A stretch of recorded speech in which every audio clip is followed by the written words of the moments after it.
오늘이 의대 정원 증원에 반발해 병원을 떠난 전공의들의 복귀 또는 사직을 결정해야 하는 날인데요. 수련병원들은 전공의들의 사직, 복귀 여부를 파악한 뒤에 대한수련병원협의회에 제출할 예정인데 복귀한다고 응답한 전공의는 극소수에 불과한 상황입니다. 취재기자 연결해 알아보겠습니다. 백종규 기자.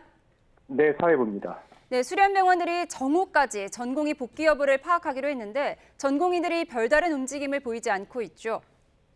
네, 오늘이 병원을 이탈한 전공의들의 복귀 또는 사직을 결정해야 하는 결단의 날입니다. 오는 22일부터 하반기 전공의 모집 일정이 시작되기 때문에 이전에 결원 규모를 파악해야 하는데요.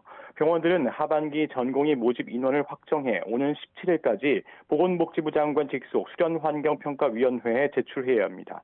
앞서 정부는 수련병원들의 오늘까지 전공의들의 사직 복귀 여부를 파악하고 사직서를 수리하라는 지침을 내렸습니다. 사직서 수리 시점은 전공의들이 원하는 2월이 아닌 사직서 수리 금지 명령을 해제한 6월 4일 이후로 해야 한다는 게 정부의 원칙입니다. 이에 따라 주요 수련병원들은 전공의들에게 오늘 정오까지 사직 또는 복귀를 결정할 것을 최후 통첩했고 전공의들이 복귀하지 않거나 응답이 없으면 자동으로 사직 처리한다는 게 방침인데요. 하지만 전공의들이 특별한 움직임을 보이지 않는 등 무응답으로 일관하고 있고 복귀 의사를 밝힌 전공의도 극히 소수인 것으로 확인됐습니다.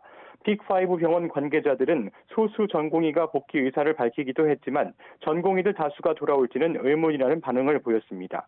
다른 수련병원들 역시 전공의들이 돌아올 거라는데 큰 기대를 하지 않고 있다고 밝혔습니다. 일단 병원들은 오늘 자정까지는 상황을 지켜본다는 입장입니다. 병원들로서는 의료 공백 사태가 더 길어질 수 있는 만큼 시름이 깊어질 수밖에 없는 상황입니다. 네, 의료계는 정부의 전공의 사직 처리 방침에 반발하고 있는 거죠. 네, 전국 의대 교수들은 무응답 전공의 사직 처리는 지금의 사태를 더 악화시킬 것이라는 내용의 공동 입장을 냈습니다. 교수들은 보건복지부가 수련병원에 가해질 각종 불이익을 언급하는 방식으로 수련병원장들을 압박하고 회유하는 것을 중지해야 한다면서 일부 병원에서 무응답 전공의를 일괄 사직 처리한다는 건 과도한 조치라고 지적했습니다. 서울대 의대와 서울대병원 교수협의회 비상대책위원회도 정부 정책이 바뀌지 않았기 때문에 전공의들은 돌아오지 않을 것이라고 강조했습니다. 저들의 절망은 여전한데 처벌하지 않겠다는 약속만으로는 복귀를 기대하기 어렵습니다.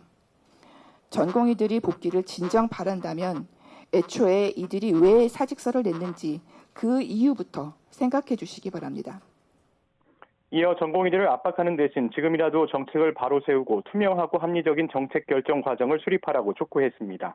또 사직을 선택한 전공의의 사직서 수리 일자는 전공의 의사를 존중해 결정해야 한다고 강조했습니다.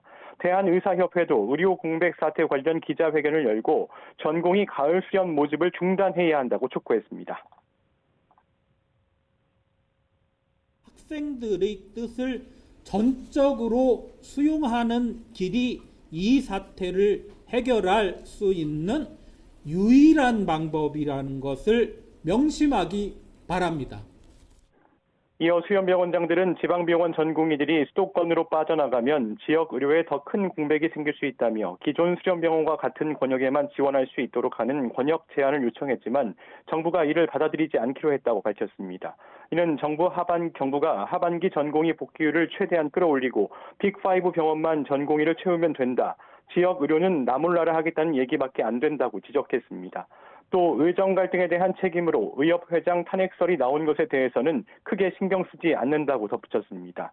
이런 가운데 환자단체는 전공의들은 환자들을 위해 명분 없는 싸움을 즉각 멈추고 의료 현장으로 복귀하라고 촉구했습니다.